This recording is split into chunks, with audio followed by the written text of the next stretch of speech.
Okay students, आज का हमारा टॉपिक है डाटाबेस ऑब्जेक्ट्स है। डाटाबेस ऑब्जेक्ट्स में फर्स्ट हम डिस्कस करेंगे क्वेरी। क्वेरी का मतलब होता है क्वेश्चन करना, ठीक है ना। क्वेश्चनिंग का मतलब क्या आता है, जो भी आपको डाटा कोई भी स्पेसिफाइड कंडीशंस पे जो है, क्राइटेरिया पे जो है आपको डाटा जो है एक्सट्रैक्ट करना है फ्रॉम द डाटाबेस से, वो इजीली आप जो है कर सकते हैं, ठीक है। जैसे एक एग्जांपल के तौर पे मैं बताता हूँ, जैसे कि अगर मान लीजिए किसी बच्चे के भी मार्क्स जो है सपोज कीजिए ग्रेटर देन जो है 90% हैं, तो क्या होगा, सिर्फ उन्हीं बच्चों का जो है रिकॉर्ड डिस्प्ले करेगा जिनके मार्क्स जो है 90 से ज्यादा हैं, ठीक है। तो क्वेश्चनिंग करिए यानी कि हमें एक क्वेरी बेस पे, ठीक है।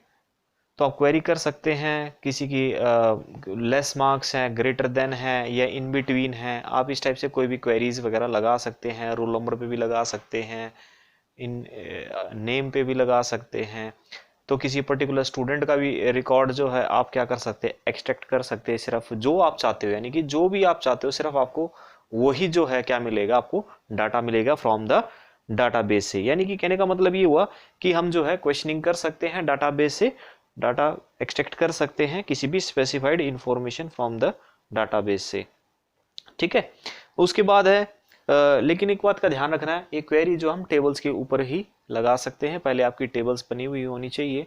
देखिए डाटाबेस होता है, डाटाबेस के अंदर बहुत सारी टेबल्स होती हैं, ठीक है। टेबल्स के अंदर क्या होते हैं, बहुत सारे रिकॉर्ड्स होते हैं, ठीक है।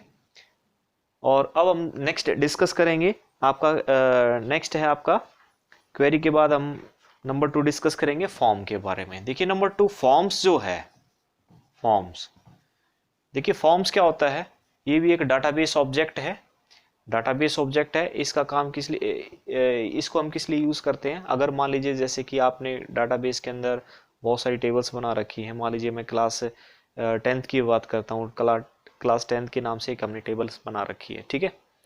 अगर मान लीजिए आप ये चाहते हैं कि आपकी क्लास में कोई, मान लीजिए पहले 30 स्टूडेंट्स थे, अब एक नया स्टूडेंट आता है, हम उसका रिकॉर्ड जो है एंटर करना चाहते हैं, तो हम डाटाबेस में जो है फॉर्म जो आपकी हेल्प करता है।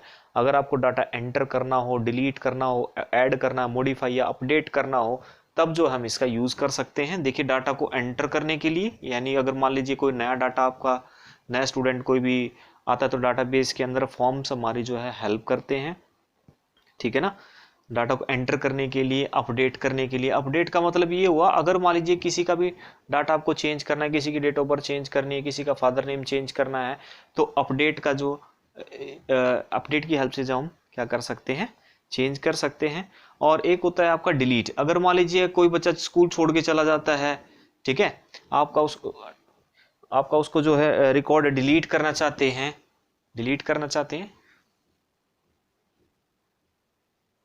डिलीट करना चाहते हैं, तो डिलीट का मतलब क्या होता है, आप अपने डाटाबेस से जो है या टेबल से जो है आप क्या कर सकते हैं, पूरे के पूरे उस रिकॉर्ड को जो आप डिलीट कर सकते हैं। तो इसलिए आपका जो डाटाबेस के अंदर जो है कंसिस्टेंसी बनी रहती है, ना कि आप जो है डुप्लीकेट, मान लीजिए आपका बच्चा स्कूल छोड़ के चला गया है फिर भी इसका रिकॉर्ड आपको शो हो रहा है डाटाबेस के अंदर, तो उसका कोई फायदा नहीं है।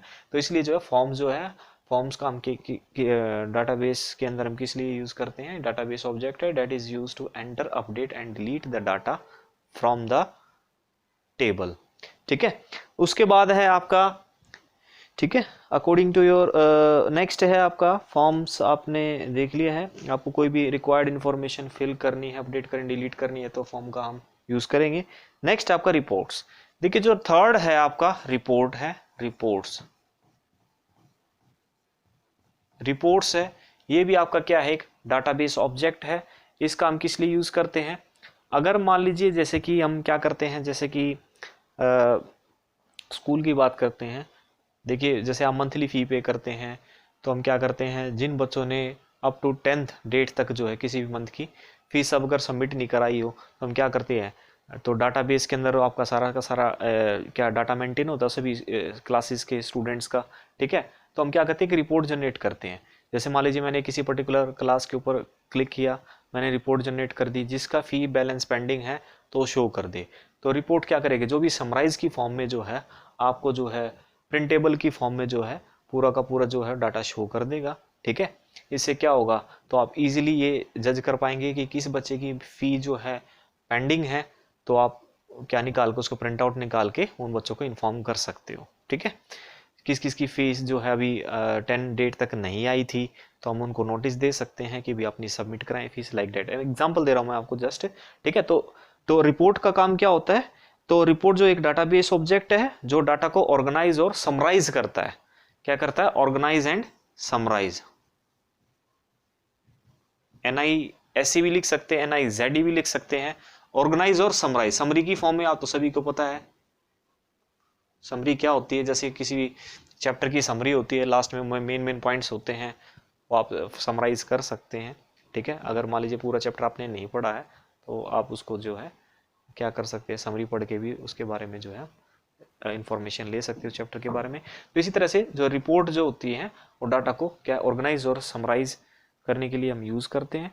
तो इससे क्या होगा, आपका जो है डाटा जो है प्रिंटेबल फॉर्म में जो है उसको पहले तो देख भी सकते हो, पहले तो देखें, then you can give the print command also. ठीक है, ओके बाय, टेक केयर।